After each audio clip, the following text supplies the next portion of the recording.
Welcome, disciples.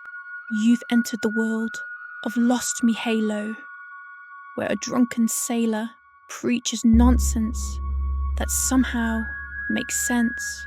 No maps, no morals, just hot takes and hallucinations.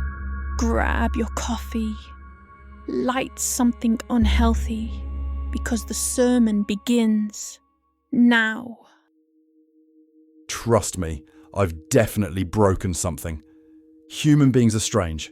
We'll happily strap ourselves into a tin can with wings and trust a man we've never met to fling us through the sky at 900 kilometers an hour. Human beings are walking contradictions.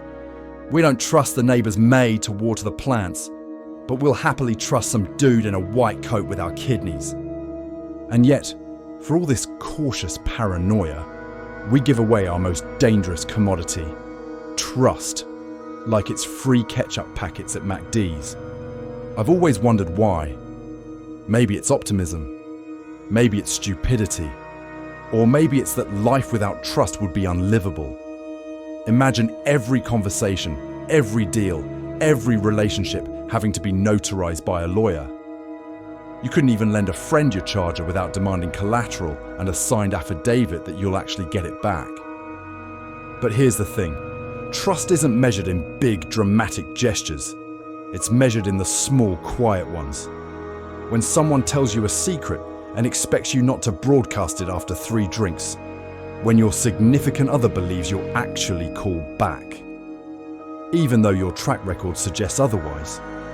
When your mother hands you the car keys, knowing full well you've previously reversed into a metal streetlight. Twice. And it's in those small, fragile moments that I've made some of my finest mistakes. Because breaking trust isn't always about betrayal. It's often about carelessness and juvenilism. You didn't mean to forget. You didn't mean to lie. You didn't mean to push a promise to the bottom of the pile, but you did. And in that instant, it doesn't matter whether you broke a gadget, a curfew, or someone's heart. The result is the same. Someone who believed in you now looks at you like a child who's dropped their ice cream. Disappointed, hurt, and faintly annoyed that they wasted time and money on you in the first place. The trouble is, when it's someone you love, regret lingers. You can't just replace the object and call it square. You can't buy another plant or patch up a dent in the back bumper. Breaking their trust feels different.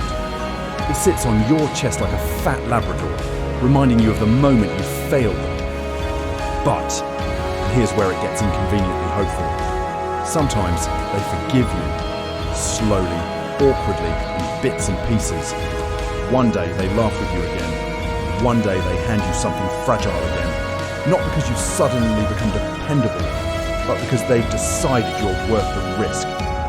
That life without you is worse than the chance of being disappointed again. And that's when you realize something important. Trust isn't just about never breaking it. It's about what happens after you do. If someone you love lets you back in, they're not saying, "I know you'll never fail me again." They're saying, "I know you might, but I choose you anyway." And here's the curious thing. When you've broken someone's trust and they still choose you, it changes you. You stop thinking of trust as some beautiful word of wisdom people put on motivational posters or WhatsApp forwards. You realize it's an act of courage. Because it's easy to trust someone who's never failed you. It takes real guts to trust the idiot who already has. That's why, when a loved one gives you their trust back, it feels heavier the second time. Not like a gift, more like a responsibility you actually don't want to screw it up. You drive more carefully. You listen harder. You think twice before just testing how fast something can go before it explodes. Because you know they've staked something precious on you. Again. And maybe that's what makes love different from everything else. The world withdraws its trust when you break it. A bank will close your account. A boss will fire you. A friend might even write your name on a charger in permanent marker.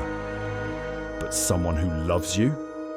They hand you another chance with a look that says, try not to break it this time. And if that isn't both terrifying and beautiful, I don't know what is. Although, if we're being honest, I'll probably still break it again.